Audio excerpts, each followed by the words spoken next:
Ante los graves hechos de violencia, de inseguridad ciudadana y el terrible caos del transporte en las principales ciudades del país, acudimos a un destacado profesional de la conducta humana, el psiquiatra José Miguel Gómez, para preguntarle lo siguiente: ¿qué está ocurriendo en la sociedad dominicana? ¿De dónde sale tanta violencia, sentido de frustración, temores?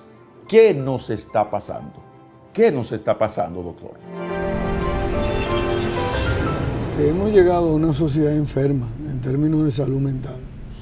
Hace muchos años que vengo diciendo que la República Dominicana en términos de salud mental va mal, que los indicadores psicosociales de riesgo de lo que es una sociedad que va hacia la anomia que hablaba Durkheim, de una sociedad que no cree en las instituciones, de una sociedad que ya la familia para muchos dejó de ser la primera inversión social, el artículo de primer consumo, dejó de ser la familia, que hay gente que está dándole prioridad a las cosas tangibles, al vehículo, a la tierra, al apartamento, al confort, a la vanidad, a la vida, y querer llevar la vida de celebridades, cambiando los valores, invirtiendo los valores. Una sociedad donde no hay líderes creíbles con una fortaleza moral como para decirle al país qué hacer, dónde ir y qué acudir, y que la gente lo escuche, lo respete y lo valore. Estoy hablando en una sociedad donde la madre, la mujer, no es un objeto dignificante y de respeto y de símbolo como para respetarla y valorarla, porque siguen creciendo los feminicidios, la violencia doméstica intrafamiliar, lo que te está diciendo que la violencia de género en República Dominicana no para. ¿Qué ha pasado en una sociedad que de repente en 30 años se ha modificado en términos negativos en este sentido? ¿Por qué hemos llegado a Porque la República Dominicana no es una sociedad que planifica en el tiempo. Este es un estado y un país que vive en SOS, y cada vez que tiene una circunstancia pone un parcho. Pero nosotros no tenemos un programa de desarrollo sostenible, y eso no lo planificamos ni en el tránsito, que es un caos. Se planificó la ciudad hace 20 años para saber lo que iba a pasar. Se planificó la sociedad para ver si este crecimiento poblacional de rural a urbano le iban a dar agua potable a esta sociedad. Se planificó el sistema eléctrico. ¿Cómo va a ser la República Dominicana en el 2030? Estamos planificados. Lo que agrava esto es que los planes sí existen. Aquí existe un plan estratégico nacional, existe un informe ACTALI donde están todas estas cosas, qué hacer, cómo hacerlo. Ahora, ¿qué nos ocurre como dominicanos que nos cuesta tanto llevar a la práctica lo que incluso ya tenemos estudiado, diagnosticado muy claro? ¿A dónde marchamos mal? ¿Dónde fallamos? Porque económicamente el país, en términos de producción, como Producto Interno Bruto, es de los países más pujantes, en términos de economía simple, pura y simple. Sí, pero entonces debemos decirle a la gente que estamos entre los países de mayor inequidad, que es verdad que hemos crecido y que eso no lo podemos negar. Ahora, somos de los que más hemos crecido en inequidad social, porque tenemos un problema que no distribuimos bien, que no tenemos una democracia equitativa, inclusiva, donde la gente pueda acceder al desarrollo social. Todavía en República Dominicana los ingresos son controlados por 8 o 10 emporios comerciales.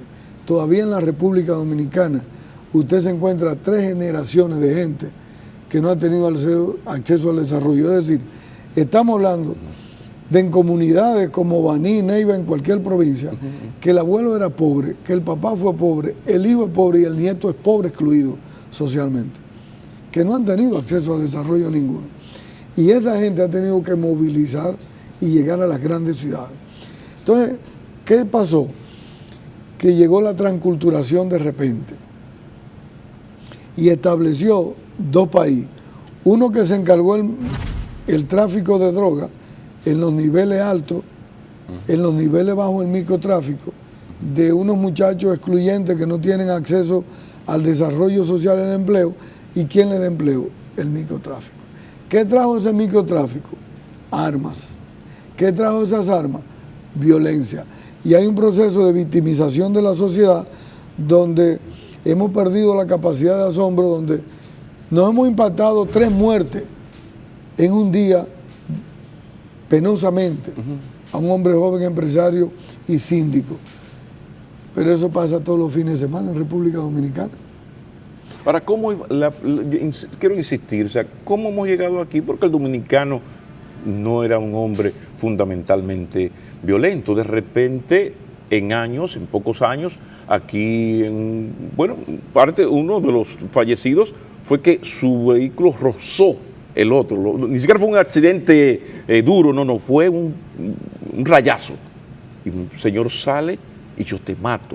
O sea, ¿cómo llega el ser humano, el ser dominicano, a esos niveles donde aquí tú puedes perder la vida porque te distraíste y chocaste al vehículo, le diste un toque al vehículo que estaba adelante? Sí. Ha ocurrido mucho. El tipo se baja y te mata. ¿Cómo hemos llegado hasta aquí? Mira, Pablo, estos demonios. ¿Cómo se explica la mentalidad y el comportamiento del ser dominicano y llegar ahí? ¿Cómo tú llegas de ser un país colectivista gregario a un ser social individual, de ser un país hasta altruista y solidario a tener actitudes emocionales negativas? ¿Cómo se llega ahí? Se llega porque la gente va acumulando problemas sociales de la descomposición de las estructuras del Estado social dominicano. Estos son males y deudas acumuladas que la gente va desarrollando, el síndrome de desesperanza aprendida, y que la gente va acumulando frustraciones y que la gente va acumulando impotencia. Uno no se da cuenta, pero cuando tú vives en un barrio marginal, que tú no tienes luz, que tú no tienes agua, que tú ves el problema de la justicia, que tú ves el problema de los políticos, que tú ves el problema de la corrupción, que tú ves el problema de la impunidad, que tú ves el problema de la droga, que tú ves el problema de la violencia social, que tú ves el tráfico de droga, que tú ves un país desarticulado, entonces hay un proceso social de ese país que produce a la misma vez deshumanización, individualidad, insolidaridad y un proceso de individualización de que cada quien quiere resolver su problema. Ahora, en la mentalidad, ¿qué pasa eso? En la mentalidad del dominicano va formando un sistema de debería en su estructura mental, en ese factor individual, de que yo tengo que resolver mis problemas como yo pueda. ¿Por qué? Porque ya él no cree en el sistema. Fíjate que en República Dominicana empezamos desde los 80, cuando vienen los apagones, que usted tiene que comprar su inversor o su planta. Cuando hubo la escasez de agua, usted tiene un tinaco o una cisterna. Cada casa aquí es un gobierno. Si hay, tiene CDE, tiene si CAS, hay, tiene correcto. Fuerzas Armadas. Hay problema individual, hay problema de inseguridad. El que tiene, compra su Watchman. Y la inmensa El que mayoría. no lo tiene, compra una pistola. Entonces, ¿qué hemos llegado? A ese proceso individual, salvaje, primitivo, donde cada quien tiene que recurrir a resolver su problema como él entienda. Y eso es malo. Esto nos lleva a un tema que quiero la opinión del especialista en la conducta humana, que tiene que ver con lo del desarme, la orfandad de la gente, los requisitos del Estado, desde el punto de vista de la psiquiatría, para otorgarme a mí una licencia de porte y tenencia de armas. Vamos a la pausa. Cuando retornemos, continuamos esta conversación con el psiquiatra José Miguel Gómez. Señores, ¿cómo hemos llegado hasta aquí? ¿Qué ha pasado?